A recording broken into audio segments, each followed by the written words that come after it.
Крионика – это эксперимент.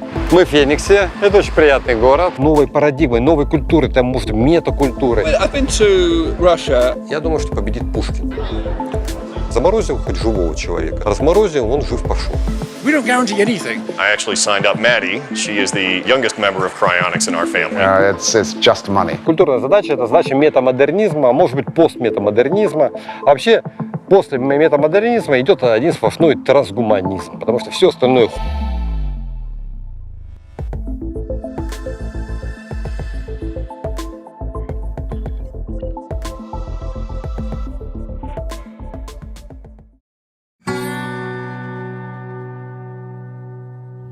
Что бы мы ни делали в нашей жизни, нас ждет смерть. Это трагическое обстоятельство судьбы человека. Мы любим, мечтаем, стремимся, желаем. А потом вся наша жизнь превращается в пустыню, в пустоту, в ничто. Это чудовищно несправедливо для человека. Это постоянное, ежедневное, ежемесячное, ежегодное движение к смерти. Конечно, в счете пустыня. С этим надо бороться. На то мы и разумные существа, чтобы попытаться победить смерть. Давайте я объясню, что такое крионики. И для этого нам нужно ответить на такой вопрос. А что, собственно, самое главное в жизни человека? И самое главное в жизни человека – это то, что он делает. Почему он это делает? Получается ли у него? И может ли он прийти туда, куда он хочет прийти? И каков бы ни был ответ на этот вопрос, вряд ли этот ответ заключается в том, что человек хочет превратиться в ничто. И чтобы его все планы были разрушены, идеи были разрушены, чтобы ничего не было. Конечно, возможно, есть такие люди, но быстрее всего, что нет.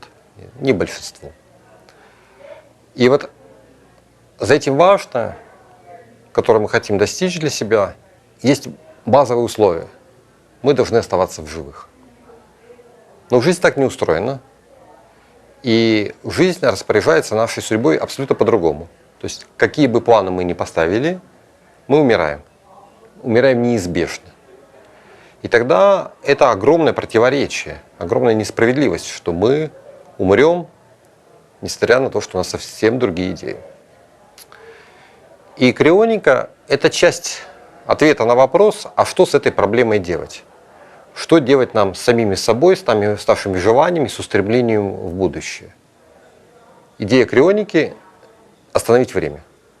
Остановить разрушение, которое влечет за собой умирание, с надеждой на то, что технологии будущего восстановят жизнедеятельность организма. И прежде всего крионика – это этическая позиция, даже не технологическая, хотя и технологическая в том числе. Если мы сомневаемся или говорим, что крионика невозможна, то есть восстановить жизнедеятельность невозможно, это синонимично высказыванию, что научно-технический прогресс остановится.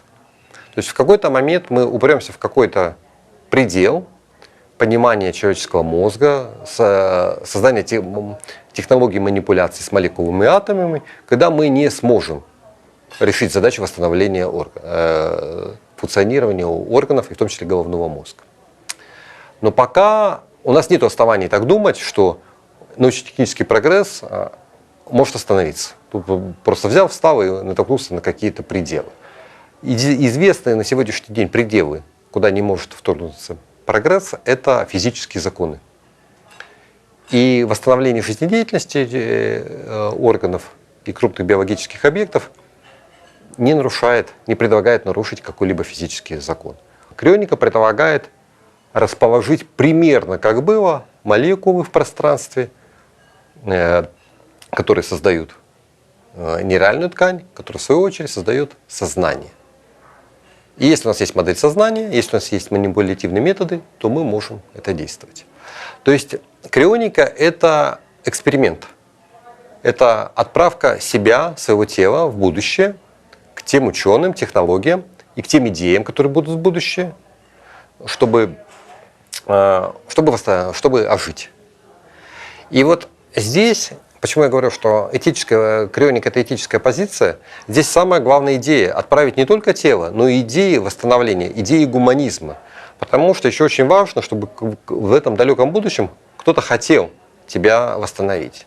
И вот если наш гуманистический потенциал, вектор будет нарастать, ну, вот именно сила гуманизма будет нарастать, то гуманистический вектор, устремленный в будущее, а именно повышение ценности жизни людей, тогда будут развиваться технологии заморозки, разморозки, сохранения, регенеративной медицины. И вот задача крионики как этической позиции, вот доказать всему миру, что жизнь человека очень-очень важная вещь. Ну, не только крионики, в целом трансгуманизм, в целом, то есть это все взаимосвязано. Мы в Фениксе. И это очень такой приятный город, большой, 1 600 000 численность населения. Это столица кактусов Америки. Здесь огромные кактусовые поля. И мало того, это еще и столица микропроцессоров. Здесь компания Intel с 10 миллиардами долларов инвестиций. Здесь TSMC, основной производитель микропроцессоров. Здесь много технологий. И хорошая инфраструктура, у власти республиканцы, соответственно, хорошие дороги, медицинское обеспечение. Ну и сам Феникс – это символ возрождения, сама птица Феникс, которая возродилась из пепла. Ну и, конечно же, здесь крионическая компания, где бы ей быть, как не в одном из самых жарких штатов, и в штате Фениксе Возрождения. И если вы настоящий крионист, то должны жить вы рационально жить в Фениксе, потому что мало ли что с вами случится, тут же приезжает бригада, вас отвозят, накачивают криопротекторами тело после получения свидетельства о смерти и впоследствии замораживают. В любом другом штате это будет всегда делать сложнее. И поэтому это, можно сказать, сердце крионики, а может быть и трансгуманизма, потому что она настраивает на рациональную жизнь. Значит, я приехал сейчас в Феникс, будет конференция по Алькора, посвященная 50-летию, ну и вот задачи, в том числе и технологические задачи крионики, о которых мы поговорим отдельно и много с участниками конференции.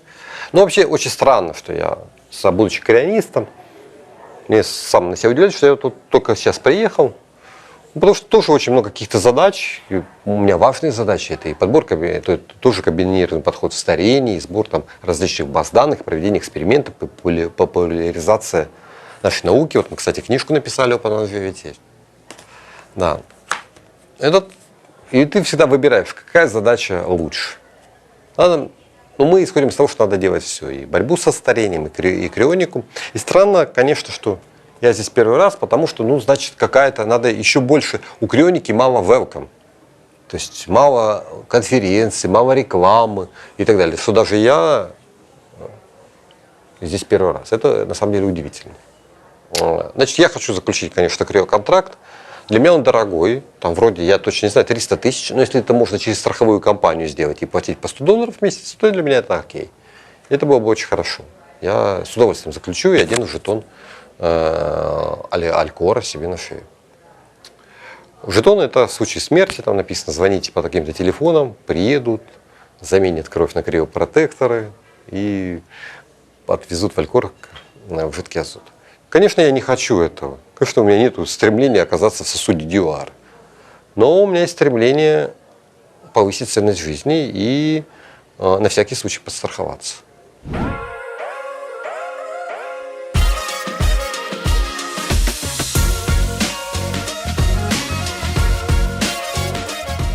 A transhumanist society of people, or let's say the culture, is exceedingly diverse and transdisciplinary.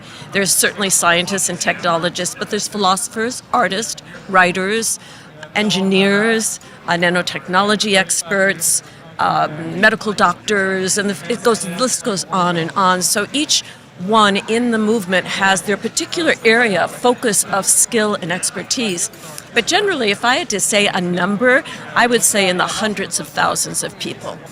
I think that the reason why cryonics is still something that's considered a little bit unnatural or too maybe futuristic is because that's human nature.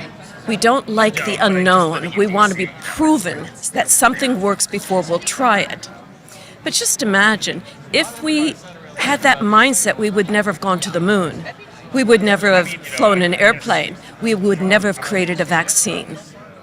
So there has to be a sensibility amongst people that are natural explorers, that aren't afraid of the unknown, and those are largely transhumanists, and a great portion of those are cryonicists.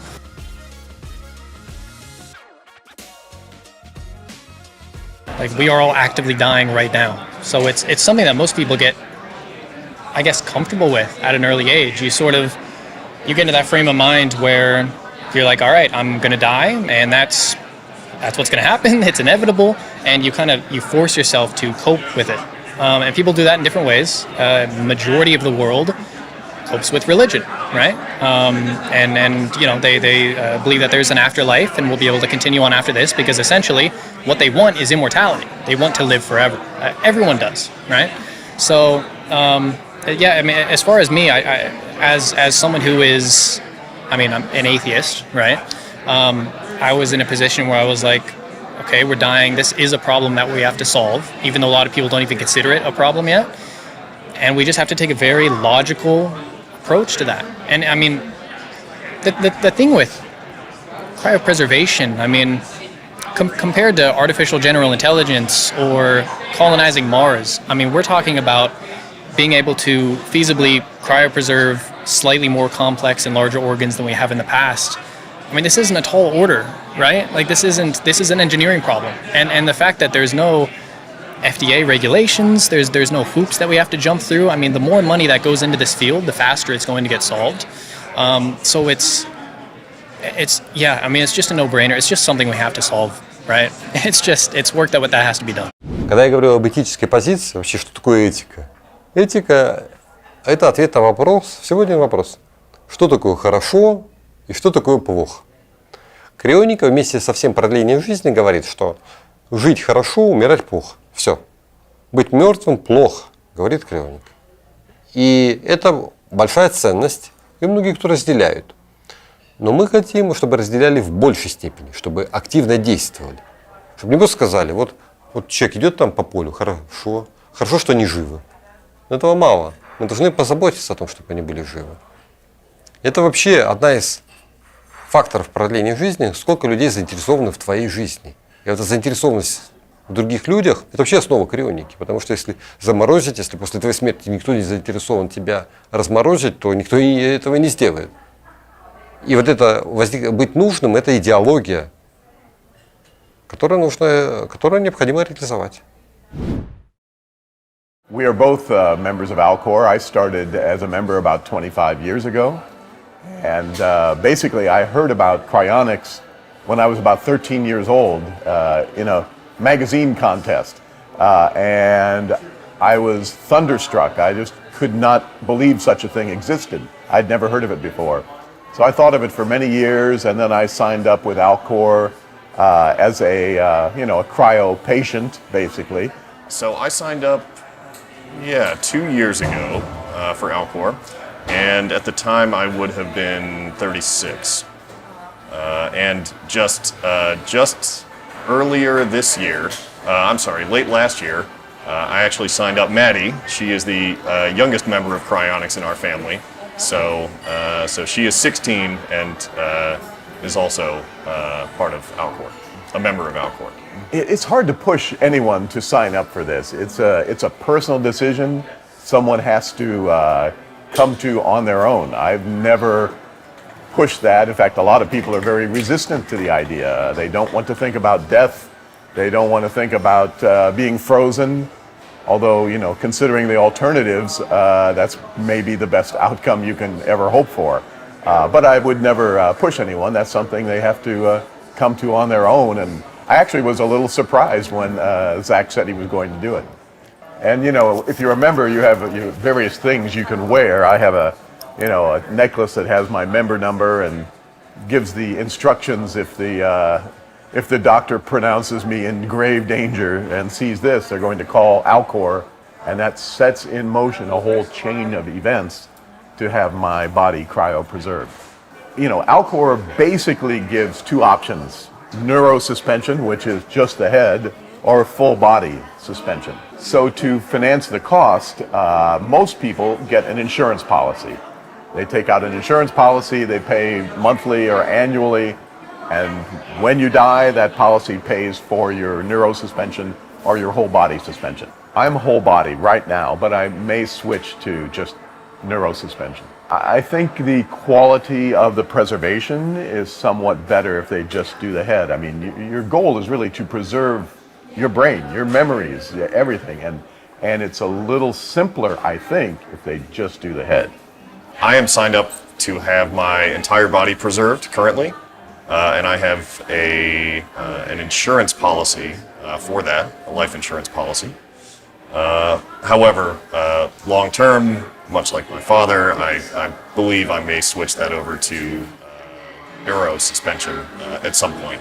Maddie is signed up as well. She is much less expensive than a human. Last I checked, it was just her brain, just her memories, the important part. I think the future is exciting. There are so many things out there that have yet to be discovered, yet to be invented, just yet to be seen. So I think the future is better. It's going to keep on getting better, and I want to be a part of it.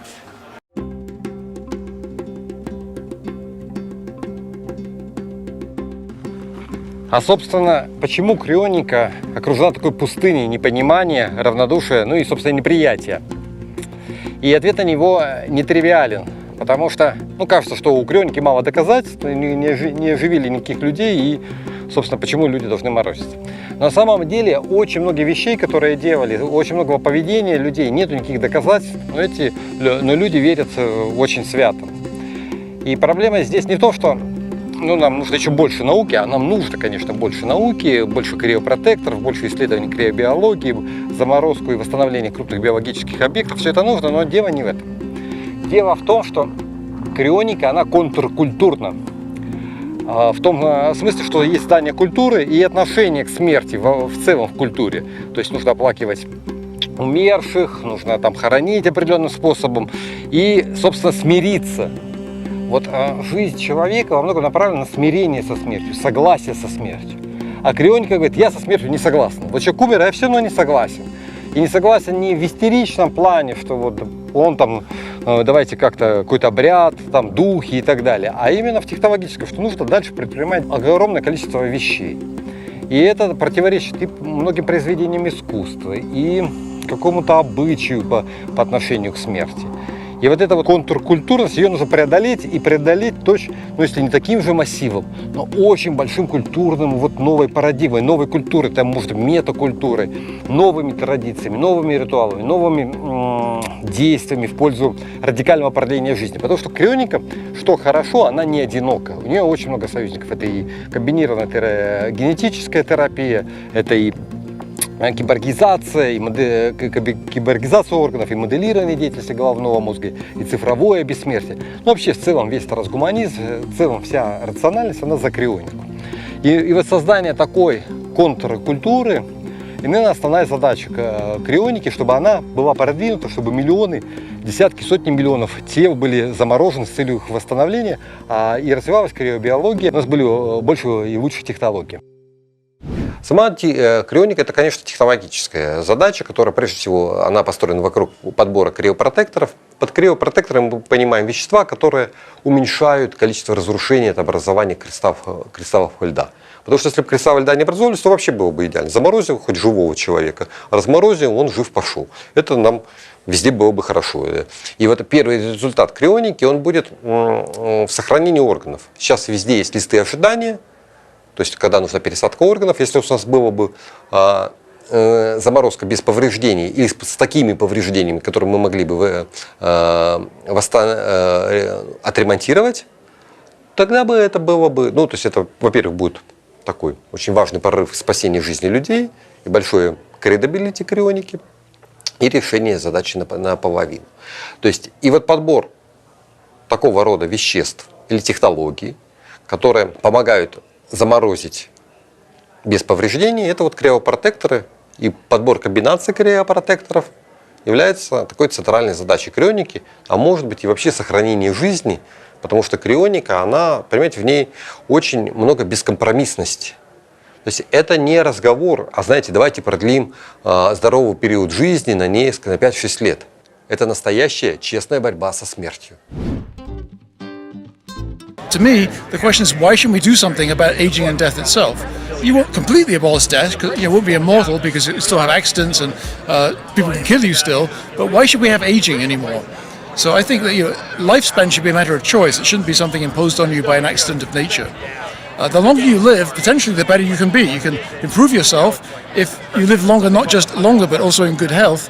You can keep learning, you can keep experimenting, having new relationships, new experiences, and doing things for the world too. So I think imagine combining the vigor and health of youth with not just decades, but centuries of experience. I think it'd be a pretty amazing thing. And cryonics, to me, should have millions and millions of people doing it right now. It's kind of crazy that it's taking so long to catch on, but I think there are a number of reasons for that. One is that people actually don't even know that it exists for the most part, and if they do, they have a very poor idea of it. They don't really understand it. They think it's science fiction, or they hear some bad ideas. They think that the cells will explode from ice crystals, which is not what happens. But I think even people who know a bit about it, they might be interested, but they put it off. They keep putting it off because they think, oh, I can do that next year, I'll do it sometime, then it may become too late. But I think also many people don't want to think about it because it makes you think about death. You have to confront the idea that, yes, you're going to die at some point. You have to do something about it. In addition to that, we have a big disadvantage compared to, say, a religion, because religion will guarantee an afterlife or a paradise. We don't guarantee anything. We're just saying there's a chance that this might work, and you might come back into the future, but we're not guaranteeing anything. And people hate that. They hate the uncertainty. They rather have a dishonest guarantee, but of course we don't want to do that. So there's those factors, and then just the fact that it's kind of seen as unusual and maybe odd, and people are afraid what their friends or family will think. Obviously that will go away eventually as it starts to grow. I think there'll be a tipping point where suddenly it does take off quite rapidly, but it is taking far too long. One thing people should understand about cryonics is we're not freezing dead people. The way we look at death is kind of outdated. If you think about, say, go back to 1950, if someone walking around here suddenly stopped breathing, had a heart attack, we would have said, oh, they're dead, and that would be the end of it. Today we don't do that. We go CPR, resuscitation, we bring them back. So what we called dead back then, we don't consider dead today. And our view is the same thing, that when a doctor declares you dead today, what that really means is that given today's technology, they don't know what else they can do to help. And what we're saying is you're not really dead at that point. You're going to be if you don't stop the decay. So given to us, we're going to stabilize the cells, we're going to preserve them at extremely low temperatures and take them into the future, unchanging, where the more advanced technology may have a shot. So that's one point, is really death is not what you think it is. It's not a sudden point that happens. It's a gradual process, and we have to stop the process. Cryonics organizations like Alcor, what we do is we take out as much water from the body as possible to prevent ice crystallization, and we replace it with a cryoprotectant solution, kind of a medical-grade antifreeze. And then as we go down to low temperatures, that fluid just becomes thicker and thicker without any kind of crystal structure and just holds everything in place. So we're actually minimizing the damage. And we can actually look at brain structure under electron microscopes that we've cryopreserved, and we can show that brain structures are intact. The neurons are intact, the connections are intact, and everything we know about the brain suggests that we are preserving everything that makes you who you are. We just have to wait for technology that can reverse the process.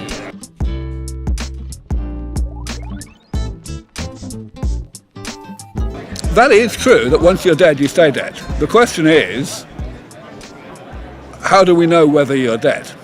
And of course, society, humanity has developed a practical definition of that, which says basically you're dead when someone with suitable medical credentials says that you're dead. And those credentials, the way that such people are trained, they say that somebody's dead when essentially they are beyond the reach of medicine. They cannot be brought back to a state of being very clearly not dead, but with medicine. And of course that is a shifting definition. So, originally that would be defined in terms of whether your heart was pumping. And that worked fine most of the time, but then quite often there would be cases where people's hearts would stop, especially if they fell into a cold lake, for example, and they would be fished out after a long time, like more than an hour sometimes, and they would come back and not only would they be alive, they wouldn't have any side effects, any symptoms of having been officially dead. And this became a bit embarrassing, right? That there were so many people walking around perfectly healthy who had been dead, So they had to change the definition, and that's why they introduced this, these references to brain death and neural activity. Even that's pretty dodgy, because when you cool a brain down, it completely stopped any electrical activity below, I think it's 18 degrees centigrade, so it's really not very cold at all.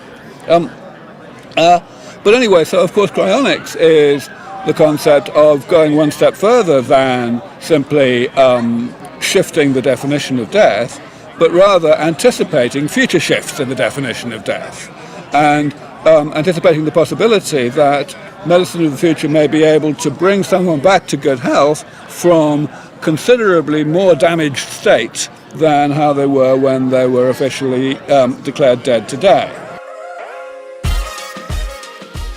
If there was more money in the research side of cryonics, there would certainly be, a more well-developed set of, well-published set of plans. But I think everybody understands that what we really need are quite simple blocks, building blocks with which to make a better cryonics. One of which is, let's say, for example, a robust and generally agreed upon method of verifying that vitrification of the brain is good versus bad. Because until you have that and everybody agrees on it, then you can't really move towards improving the protocols by which you conduct vitrification. Should we be doing, A versus B, or how do you time it when the person is clinically dead and you're moving forward, and all the rest of it? You can't really have anything other than theoretical arguments until you have a metric by which you can say, yes, this brain is absolutely 100% as well cryopreserved as we can do. And of course, everybody has good ideas as to how we should proceed on that. It's just the money. You need that to get to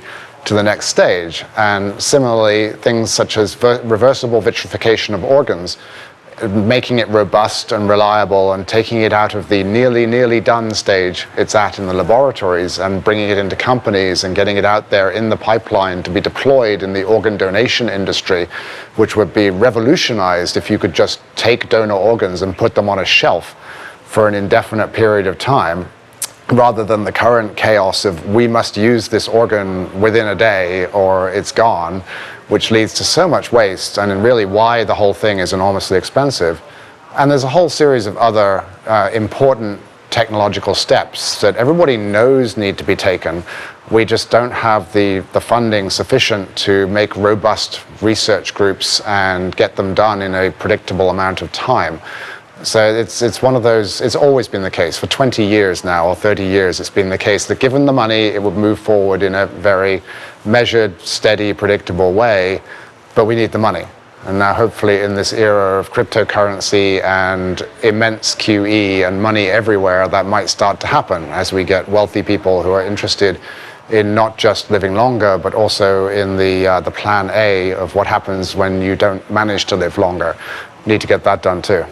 So I think everything to do with cryobiology is a strong foundation. Obviously, the current research community and industry has a very strong control over temperature and tissue and can do a great deal that they couldn't do, let's say 30 years ago, in terms of cryopreserving tissues and small creatures, lower animals like nematodes, and actually bringing them back and working with them. And obviously we know a lot more about the biochemistry, and that has all gone into the industries that depend on tissue banking and cell banking. And they're tremendously further along than they were. And it's really an evolutionary leap from there to how do you work with fully formed tissues and larger tissues, and how do you make them function again once they've been vitrified and thawed? And technology demonstrations have been conducted on small organs for mammals, and it works to a degree that shows we can make it work for human organs. But a lot of what's out there in science and industry is really proof of principle. There's everything indicates that there is nothing stopping us other than just some work from making reversible vitrification work for large tissue masses and then eventually whole organisms. It's just work. It's just money.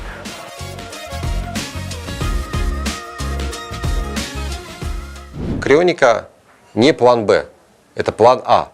Потому что мы должны первое, что делать, даже если мы не рассчитываем умереть сегодня, завтра, в этом году, в ближайшем десятилетии, столетии, все равно у нас должен быть криоконтракт, как подпись под тем, что мы бросаем вызов смерти. Потому что у нас есть свои планы на жизнь.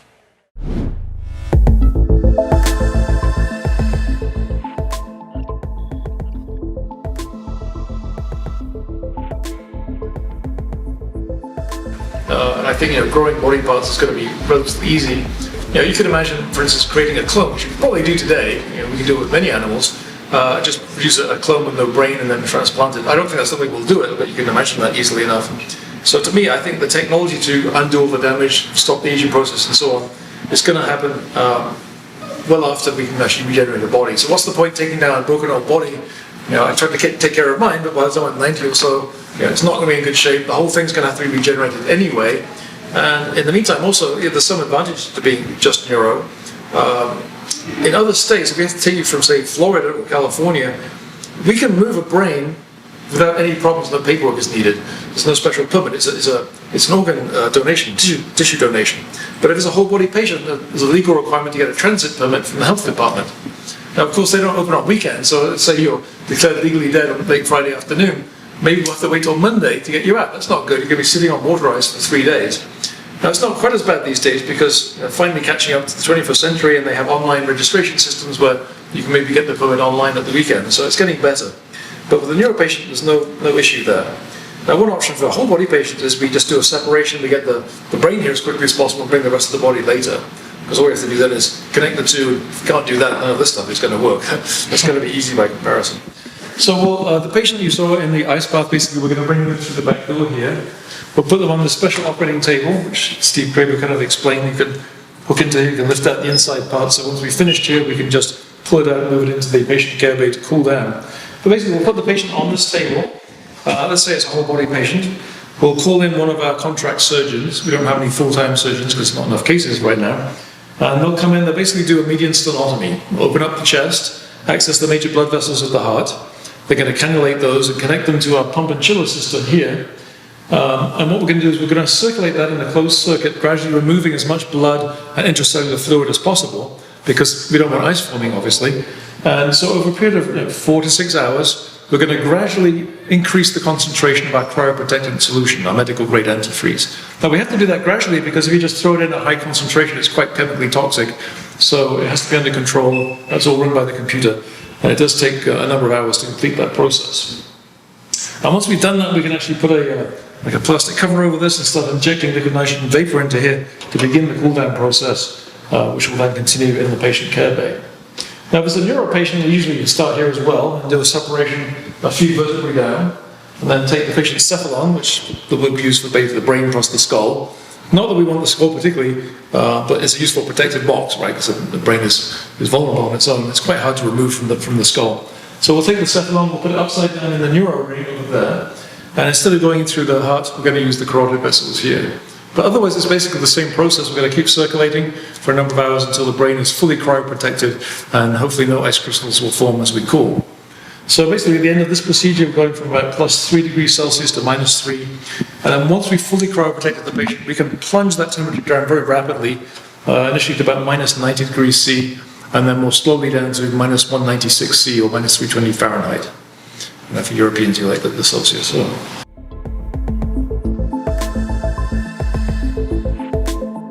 So you can see these dewars, as we call them, named after Sir James Dewar, a Scottish fellow who invented these vacuum cylinders. If you ever used a thermos flask to keep your coffee hot or drink cold, these are basically very large, very expensive thermos flasks, like $30,000 worth. These are unique to us. We have these specially made.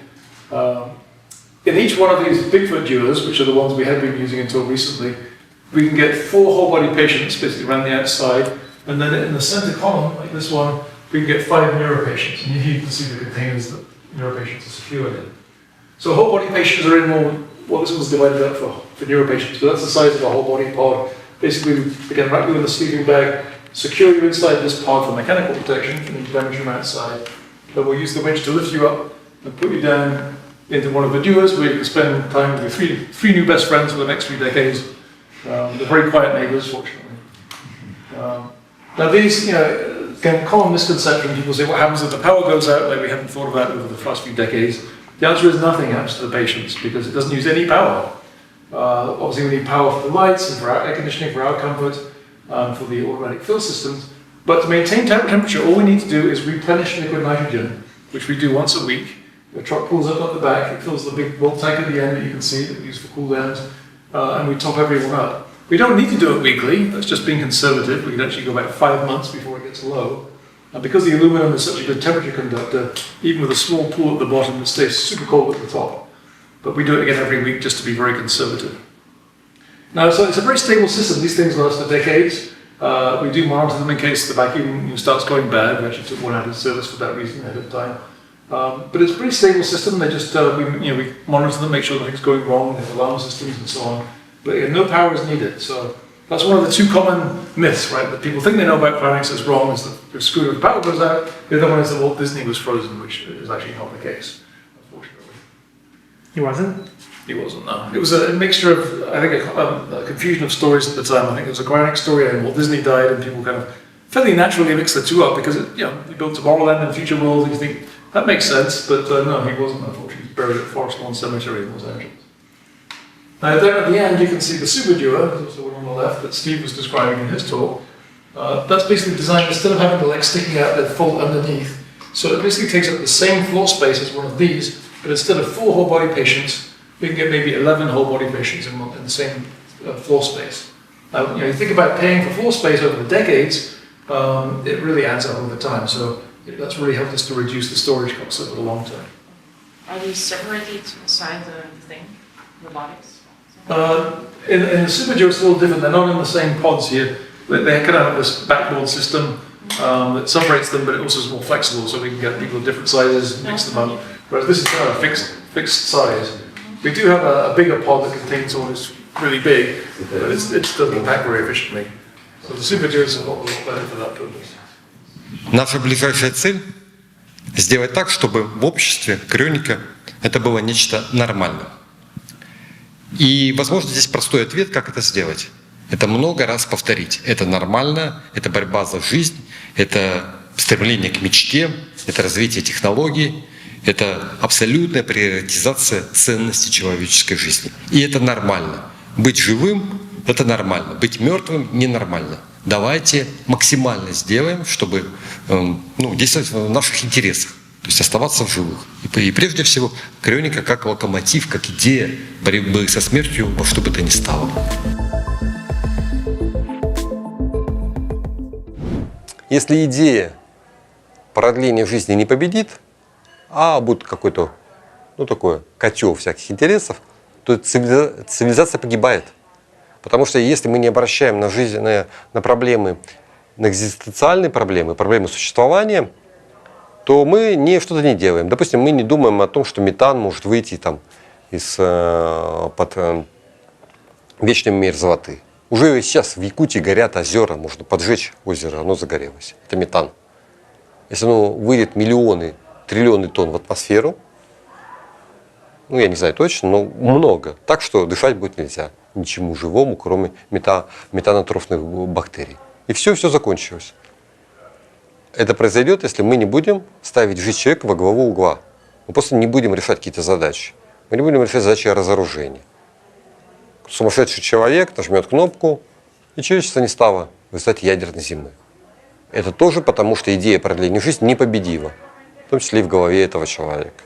То есть разоружение, борьба с потеплением, борьба с табакокурением, борьба за правила, за дорожную безопасность, за качественное медицинское обслуживание, за диагностику старения, за профилактическую медицину. Это все одно и то же, это все борьба за человека. Но это нужно сказать. Не просто как-то, это полезно, сказать, это у нас главное, это цель науки, цель образования, оставить людей в живых. И если эта идея перевесит все остальные идеи вместе взятые, именно со всеми идеями мы конкурируем, тогда человечество выживет. Нет, хана. То есть просто из-за того, что прогресс развивается, научно-технически, а он этически нейтрален. То есть это, атом может быть мирный, может уничтожать. Мы можем одни и те же технологии использовать для продления жизни, создания комбинированной терапии старения, а кто-то может создавать боевые вирусы, их запускать бесконечное количество, запускать, и человечества нет. Поэтому должны победить идеи, а технологии уже будут их реализовывать. Я бы не хотел, чтобы меня поняли, что я думаю, что вот корпорации специально там хотят, чтобы людям было плохо. У них это получается не специально. У них есть бизнес-план, они реализовывают. А побочный эффект у людей, которые табак продают, они же не то, чтобы за то, чтобы люди умирали. Они должны, наоборот, чтобы они больше там, курили и жили. Но деньги важнее. Проблема в том, что вот именно в ценностях. То есть корпорация реализует ценности денег, ценность прибыли. А ценность жизни – это другая. Ее пытаются совместить. Фармкомпании изобретают фармпрепараты, лекарства. И вроде бы деньги зарабатывают, и людям хорошо. Это неплохо. Но для продления жизни нужно биться за жизнь без обедняков. Идти к поставленной цели. Потому что если у тебя цель деньги, ты идешь к деньгам. Если у тебя цель продления жизни, ты идешь к продлению жизни. И не факт, что у тебя это получится совмещать. Быстрее всего, что не получится, если обе цели очень сложные. То есть задача продления жизни, достижения неограниченного срока жизни, она фантастически сложная. Самая сложная в истории цивилизации. И ты должен этого хотеть больше, чем хотеть денег. Вот тогда гуманизм победит. Когда хотим мы денег, мы получаем деньги и умираем. Получаем то, что хотели. А нужно сказать себе, вот я хочу жить, и я хочу найти таких же людей. И маркером, что люди такие же, это крионика. Потому что человек готов биться со смертью до конца. Ну и даже после конца все равно продолжать биться. В этом гуманистический смысл крионики, что она такая вот очень яркая. Можно сказать, что крионике необходимо такое игровое поле. Я бы даже сказал, криобиологии, где мы можем сформировать эксперимент, сначала выдвинув гипотезу, и в частности подбирая комбинацию криопротекторов, чтобы сохранить крупные биологические объекты. И нам нужно соревнование различных команд, которые бы наиболее удачным способом сохраняли бы часть ткани, а потом и органы. Кто больше заморозит клеток единовременно взаимодействующих нейральной ткани, тот и больше молодец. И вот такое соревнование, оно должно происходить, оно должно быть популяризировано, и тогда и сама крионика, она будет иметь больше, если не больше доказательств, то больше ожиданий успеха. То есть глобальное ожидание, что нам надо расположить определенным образом молекулу в пространстве, чтобы возникла личность человека, была восстановлена. Но пока у нас нет таких манипулятивных средств манипуляции молекулами, нанороботов, нанофабрик, чтобы мы по молекуле собрали человека. У нас есть клетки, и мы на них можем как-то воздействовать, в том числе и холодом. И надо исходить из того, что можем. Но такая глобальная надежда есть на супертехнологии, а существующими технологиями нужно создавать виварии, животных и части органов морозить, размораживать, подсаживать заново, восстанавливать стволовыми клетками. И вот таким образом наша криобиология, она сможет оросить пустыню непонимания, неприятия крионики и предъявить доказательства обществу, что это нормально. Это первое. А второе, что нужно делать, это более настойчиво выражать свою этическую позицию. Даже позиция, что крионироваться и не крионироваться – это равнозначное поведение, она неверна. Все-таки крионироваться – это поведение рационального человека, а не крионироваться – это отказываться себе на шанс на жизнь и окружающим. Потому что ты как бы говоришь, это все равно, что я умру. Ты говоришь что, исходишь из того, что в смерти есть что-то позитивное, а в ней ничего хорошего нет. А крионика – это такой передовой отряд трансгуманизма, который противостоит смерти. Потому что технология существует. Мы можем заморозить человека. Естественно, разморозить мы не можем, но, по крайней мере, мы достаточно долгий срок хранить, 1000 лет, 10 тысяч лет. Теоретически мы в состоянии. И потому что это действующая технология, она является самой передовой для трансгуманизма, даже более передовой, чем набор каких-то биологически активных добавок, лекарств, которые потенциальных гейропротекторов, потому что они все потенциальные, и жизнь гарантированно не продлевает. Хотя, еще раз подчеркну, это действие в одной области, что подбор комбинаций гейропротекторов, что подбор комбинаций криопротекторов, что подбор комбинаций радиопротекторов. Это попытаться нивелировать действие ионизирующей радиации. Все это направлено на сохранение жизни человека. Остальное такое вот поле непонимания, возражений, которые самим людям не нужны. Вот мы ехали сегодня в машине, Дима, оператор, говорит, ну вот, а как же биться за жизнь, а наши развлечения, прыгать там с парашютом. Мы потратим все время, деньги на продление жизни, ну, попытки продления.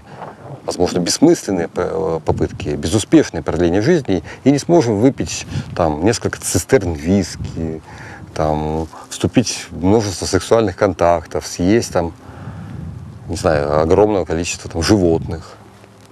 Ну, больше 5 пирожков в рот не возьмешь за раз. То есть и количество удовольствий-то они, может быть, бесконечно, может быть, наркоманом удовольствий, но это просто потеря собственной жизни. Мы не знаем, сможем ли мы победить смерть или продлить жизнь человека на 1000 лет. Но мы знаем одно, что мы, как цивилизация, сделали в этой области там, меньше 0,1% из того, что возможно. И вот это вот 99,9% действий, оно требует немедленного решения, работы. И вот как вдолбить актуальные задачи продления жизни, в том числе и крионики, это вот такой сложный вопрос трансгуманизма. Очень сложный. Потому что трансгуманисты всего мира, в том числе и мы, предприняли огромное количество попыток, конференций, книг, экспериментов. Ну, вот нет такой идеи, которая не была бы за последние там, лет 20, не была бы попытка ее реализовать в продвижении идеи борьбы за жизнь. Ну, ситуация меняется, но не так сильно, как нам хотелось бы. Не так сильно мы улучшаем пустыню недопонимания, которая ведет к бессмертию. Но то в любом деле важно не останавливаться. На самом деле хорошего результата можно добиться за 20 лет работы. Но если не добиваешься за 20 лет работы, то добиваешься за 40. И мы будем продолжать, конечно.